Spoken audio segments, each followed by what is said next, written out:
আমরা function domain বের করা শিখবো। সেক্ষেত্রে কি হবে, এটা একটা ফাংশনের ক্ষেত্রে একটা কি আছে, লব আছে এবং হর আছে। লব এবং হরের ক্ষেত্রে আমরা প্রথমে যদি আমরা ডোমেনটা সংক্ষেপে বের করি, ডোমেনটা সকল বাস্তব সংখ্যা সেট আর সংক্ষেপে আমরা বের করবো। সংক্ষেপে বের করার ক্ষেত্রে আমরা কি করবো, এই ডোমেনের যে হরটা আছে, হরটা কি হয়ে যাবে না, শূন্য হয়ে যাবে না। সেক্ষেত্রে আমরা হরটাকে শূন্য ধরে নিব। 2x - 7 = 0, 2x 7, x = হলো 7/2। তাহলে x এর মান 7/2 হলে হরটা শূন্য হয়ে যায়, ফাংশনের মান হয় অসংজ্ঞিত।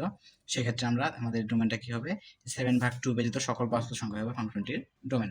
একইভাবে রেঞ্জটা কি হবে, সংখ্যা থেকে বাদ হবে হলো কি, এই দেখো হরের সহগ এবং লবের সহগ ডিভাইডেড হরের সহগ। তাহলে ডোমেনটা হলো কি, হরকে শূন্য ধরে এক্স এর যে মানটা বের হবে বাস্তব সংখ্যা থেকে, সেই মানটা বাদ দিলে যেটা থাকে সেটা হলো ডোমেন। এবং রেঞ্জ হলো কি, ভগ্নাংশের লবের সহগ ডিভাইডেড হরের সহগটাকে বাস্তব সংখ্যা সেট আর থেকে বাদ দিলে যেটা হয় সেটাই হলো রেঞ্জ। ধন্যবাদ।